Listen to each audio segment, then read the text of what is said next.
Up next, we have Indira from PSL.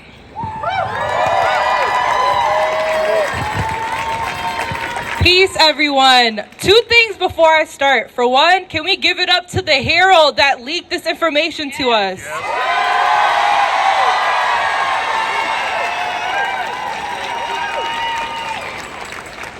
Two, some of y'all may know, I always like to start off with a chant. So let's start off with, fired up, can't take it no more. We're fired up. We're fired up. We're fired up. We're fired up. Peace. Again, my name is Andita, and I'm proud to organize with the Party for Socialism and Liberation. So on my way here, I was thinking about all the protests and actions that I've been to over the years, right? All the struggles for women's rights, workers' rights, for affordable housing, and quality public education. And it made me ask the question, how long are we going to take this, right? How long are we going to demand our basic human rights? Is it going to be 5 years, 10 years, 20, our whole damn lives? Whenever working and oppressed people ask for the basic rights, for the right to housing and education, the right to have dignity and respect on the job, for the right to have an abortion, the answer is always, it's complicated, right? The process just takes time. We just don't have enough resources for it. Right, bullshit, right? It's too complicated and the process takes too long for women to have access to reproductive care. We don't have the resources to fund comprehensive health care. But somehow, right, the complication in the processes magically go away when we need to send money for another war. Right? And it's not millions that we're talking about. It's billions with a B. And somehow we have all the resources in the world to build more police stations and prisons. Boo, right, shame.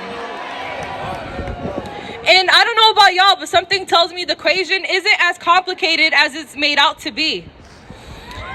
So before I organized, right, like I went to school, I thought I was going to become a historian, but still as an organizer, we have to study history and learn from it.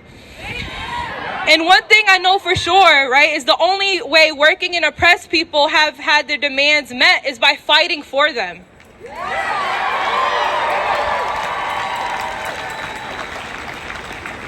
So I think it's important for us to refresh our memory of the Supreme Court decision that granted the right to of how abortion was even won in the first place.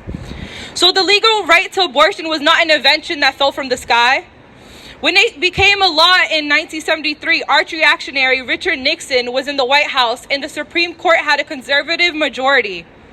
The right to abortion in the United States was won as a result of a long, determined, organized struggle which pushed courts to legalize abortion. For years, women rights advocates organized speakouts, pickets, referral networks, and underground abortion clinics. Coalitions came together to coordinate local and national action. Militant feminists created underground networks to guide people to and even perform safe and affordable illegal abortions. Many medical practitioners risked their licenses and even imprisonment for performing illegal abortion services. In responding to the growing movement of the late 60s, states like Hawaii, New York, Alaska began loosening their restrictions on abortion. Prior to Roe, 17 states decriminalized or legalized abortion, and anti-abortion laws faced challenges in 29 other states and the District of Columbia. Then on January 22nd, 1973, the U.S. Supreme Court ruled that it's a woman's right to choose abortion was constitutionally protected by the 14th Amendment as part of her right to privacy. And it struck down all existing anti-abortion laws nationwide. And here we are, almost 50 years later, fighting for the very same right. So what kind of system is it that a group of 9 unelected people with lifelong appointments can erode the hard-fought victories that we secured decades ago? That's why we say in the PSL, while we fight for these much-needed reforms, in order to win, right? In order to really win, we need to win big. And by win big, I mean transform the system that is rotten to its core.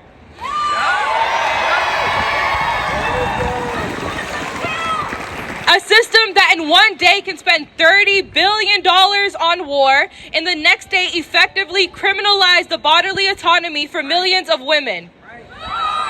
Boo, right. We're fighting for a system that is organized not on profit and total domination of the wealthy, but on our needs. And that's why I became a socialist. And that's why I'm out here today. And that's why we can't stop fighting. Because when we fight, we win. When we fight, we win. Because when we fight, we win. Thank you.